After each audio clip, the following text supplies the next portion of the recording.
नमस्कार, स्वागत है आप सबका अनुसर क्लासेस में। चलिए क्लास 12 के लिए फिर से एक प्रॉब्लम देखते हैं बेस थ्योरम पर।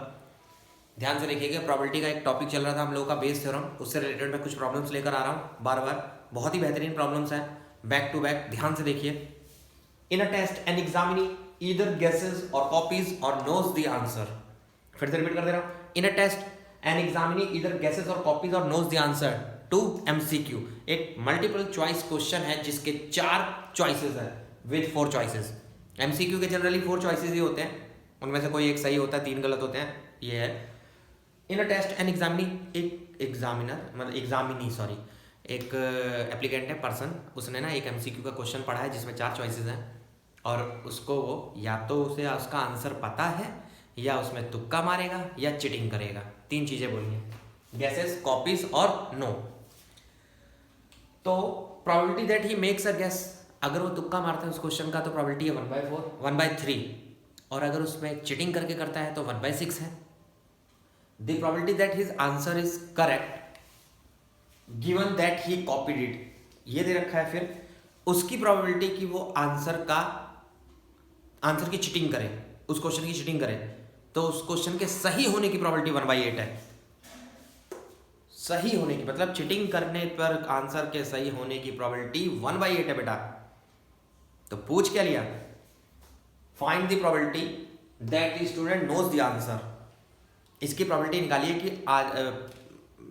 एग्जामिनी को आंसर पता था, that he answered it correctly, और आंसर भी क्या हुआ, करेक्ट। आंसर करेक्ट तो 3 तरीके से हो सकता है, तुक्का मारने पे भी आंसर सही हो सकता है, चिटिंग करने पर भी आंसर सही हो सकता है मे बी, और अगर तुम्हें किसी क्वेश्चन का आंसर आता है तो सही होना ही है। तो आंसर करेक्ट तो 3 तरीके से हो रहा है, यानी केसेस बन गए, यानी बेस थ्योरम। जब केस बन जाए तो बेस थ्योरम बेटा। क्यों? क्योंकि अगर एक ही में से पूछा होता तो बेस थ्योरम का ही लगाए थे, डायरेक्ट नॉर्मल प्रोबेबिलिटी लगाते, number of favourable outcomes upon total number of outcomes. लफड़ा यहाँ क्या हो रहा है, बार बार क्वेश्चन में बेस थ्योरम लग जा रही है। क्यों? क्योंकि ना एक ही चीज कई सारे इवेंट्स में मौजूद है और पूछ लेता है इस पर्टिकुलर इवेंट की प्रोबेबिलिटी बताओ उसके मौजूद रहते हुए। चलिए ध्यान से देखिएगा।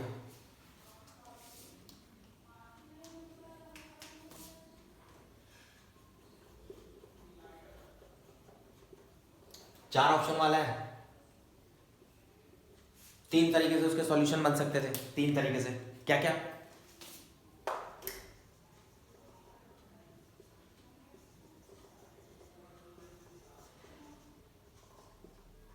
या तो वो चीटिंग करेगा या तुक्का मारेगा या पता है उसको आंसर।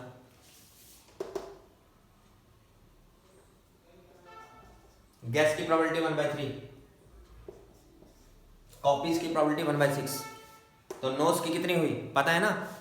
तीनों केसेस का सम 1 होना चाहिए, तीनों केसेस का सम 1 होना चाहिए बेटा।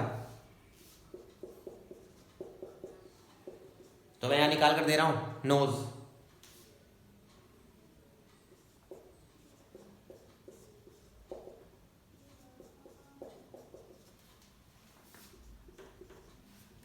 ये दिया नहीं था, हमने निकाल लिया। क्यों? क्योंकि initially E1 E2 E3 E4 En total sum 1 होना चाहिए प्रोबेबिलिटी का। इसके बाद तीनों के द्वारा करेक्ट आंसर,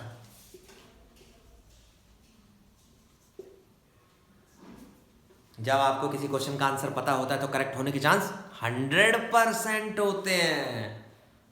अगर आप लोगों को लग रहा है कि मेरे को इसका आंसर पता है फिर भी मेरा नंबर कम आया, तो इसका मतलब आपको पता नहीं था। जिस बच्चे को जिस क्वेश्चन का आंसर 100% पता होता है उसका रिजल्ट भी 100% रहता है, यानी करेक्ट होने के पूरे चांस होते हैं। गैस तुक्का मारने में, किसी को याद है MCQ में तुक्का मारते हैं तो प्रोबेबिलिटी सही होने की कितनी होती है? दिमाग पे जोर डालो जल्दी।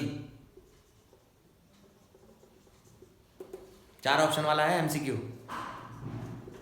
ये भी हिडन इंफॉर्मेशन है, ये भी बेसिक नॉलेज है जो आपको पहले से पता है। कैसे ये बताओ? बोल तो चुका हूं मैं स्टार्टिंग में ही, अगर किसी MCQ के 4 ऑप्शन है तो एक सही होगा, 3 गलत होंगे, तो सही होने की प्रोबेबिलिटी 1/4।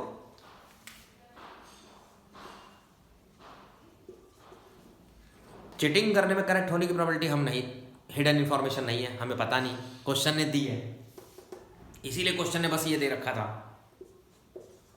ना उसने नोज पे आंसर बताया कितनी करेक्ट होने की प्रोबेबिलिटी है, ना उसने गेस पे बताया। क्यों? क्योंकि उसे पता है, बच्चों को इतना आइडिया है बेटा, बचपन से पढ़ते आ रहे हो। तुक्का मारोगे एमसीक्यू में तो 1/4 प्रोबेबिलिटी होगी सही होने की, और घर से पढ़ के जाओगे अच्छे से, तब तो गलत होना ही नहीं है। 1 probability. Knows the answer if he is corrected, अगर वो करेक्ट आंसर है तो किस प्रोबेबिलिटी बताओ? पता होने की। Bayes theorem, E1 E2 E3 में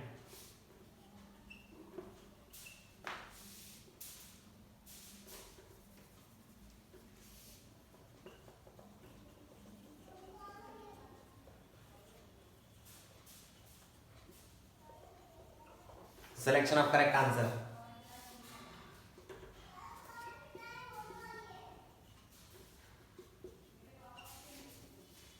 फिनिश। लिख दें बेस थ्योरम, लगा दें बेस थ्योरम, ध्यान से लिखिएगा Bayes theorem.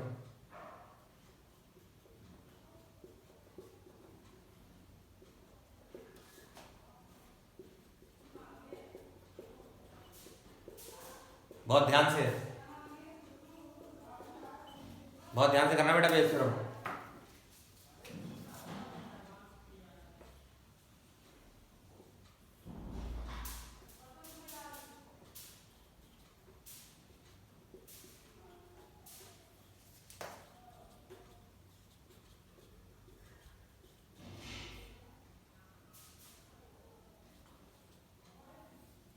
Twenty 24/29 on solving क्या देखा हम लोगों ने? 24/29।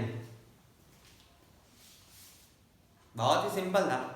प्रोबेबिलिटी के जितने भी क्वेश्चन होते हैं वर्ड प्रॉब्लम्स हैं, पढ़ के एक्सपेरिमेंट समझ लो बेटा। एक्सपेरिमेंट समझ आ गया तो इवेंट्स वगैरह सब अपने आप बनते रहेंगे हमेशा। बहुत ही मजेदार टॉपिक होता है प्रोबेबिलिटी।